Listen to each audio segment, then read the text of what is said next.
તમે સોમનાથ મહાદેવના દર્શન કર્યા, પણ શું તમે ક્યારેય જૂના સોમનાથના દર્શન કર્યા છે? અને ક્યાં આવેલું છે જૂના સોમનાથ મહાદેવનું મંદિર? તો હર હર મહાદેવ દોસ્તો, આજે હું તમને જૂના સોમનાથના દર્શન કરવા લઈ જાઉં છું. આ જે છે એ આપણા મૂળ સોમનાથ છે એમનું આ પટાંગણ છે. અને જૂના સોમનાથ જવા માટે ક્યાંથી જવાનું તો એ હું તમને લઈ જાઉં ત્યાં, અને ત્યાંના દર્શન કરાવું. ત્યાં કઈ રીતે, ત્યાં તો ફોનને એવું લઈ જવા દે છે, એટલે ત્યાં હું તમને બધા દર્શન કરાવી શકીશ. બરાબર? તો તમારે કેમ કરવાનું છે કે આ બધી તપાસ કરે છે એ તમારે તપાસ કરાવવાની નથી, એમની બાજુમાં રસ્તો છે, ત્યાંથી તમારે જવાનું છે. બરાબર? ચાલો હું તમને બતાવું. આ દોસ્તો જે પ્રવેશ એન્ટ્રી છે, તો તમારે જૂના સોમનાથના દર્શન કરવા જવા માટે એ જગ્યાએ જ જવાનું. બરાબર? તમારે અહીંથી જમણી સાઈડથી હાલવાનું છે. અને તમને જે મૂળ સોમનાથ ભગવાનનું મંદિર છે એમનું શિખર અહીંયા બતાવે છે તમને, અને એની બધી તપાસ થાય છે. તો આપણે ત્યાંથી નથી હાલવાનું, આપણે આ સાઈડથી હાલવાનું છે. તો ચાલો આપણે ફટાફટ ત્યાં પહોંચી જઈએ.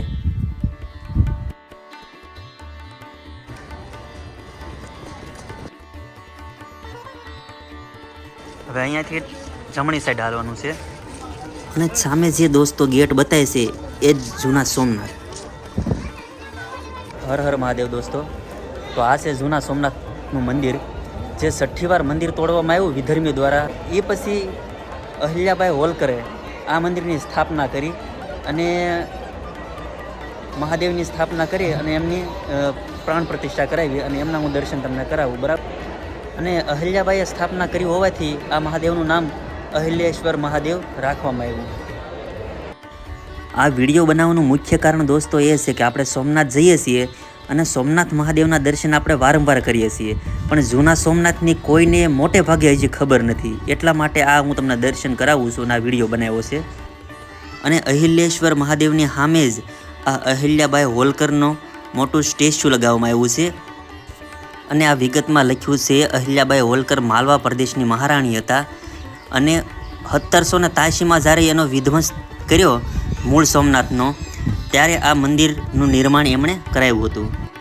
તો સવારમાં વહેલા હું દર્શન કરવા આવી ગયો છું, પણ ભીડ તો દોસ્તો ઘણી હોય છે, તો થોડી વાર તો લાગશે, પણ તમને દર્શન હું જરૂર કરાવીશ.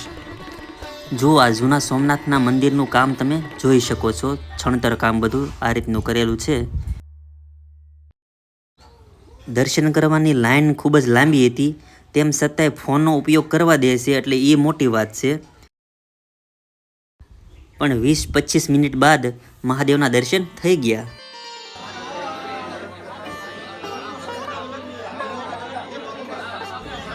તમે દોસ્તો બરાબર દર્શન કરી લ્યો, અને પછી આનો જે એન્ટ્રી ગેટ છે બહાર નીકળવા માટેનો, એ મંદિરની અંદરથી જ છે. એ તમને બતાવું, એ ખાસ જોયા રેખો છે.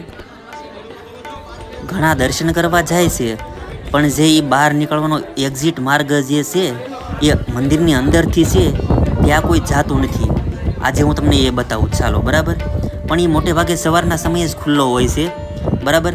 હાલો એ તરફ તમને લઈ જાઓ. જો આ મંદિરની અંદરથી જ અહીંયાથી દરવાજો છે. તો હવે હું બહાર નીકળી ગયો છું. હર હર મહાદેવ મિત્રો. તો હું અત્યારે ઊભો છું જૂના સોમનાથ, અને તમને જે સ્ક્રીનમાં બતાવે છે અહીંયાથી હાવ નજીક લાગે છે એ છે એ આપણા મૂળ સોમનાથ છે, અને આ જૂના સોમનાથનું મંદિર છે. અને આ મંદિરના ઉપલા માળા દોસ્તો એક શિવાલય છે, એટલે એમના પણ દર્શન તમે કરજો. બરાબર?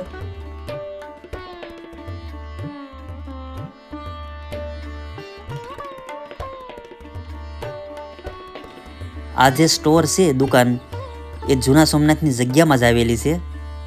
તમે જે દર્શન નિહાળ્યા દોસ્તો એ સવારના દર્શન હતા. હવે તમે એકવાર સાંજના દર્શન મહાદેવના નિહાળો, અને એ તમે શણગાર જુઓ મહાદેવનો એકવાર, ખરેખર તમે જોતા જ રહી જશો. તો હાલો, હવે મોડું નથી કરવું, તમને ફટાફટ દર્શન જ કરાવી દઉં.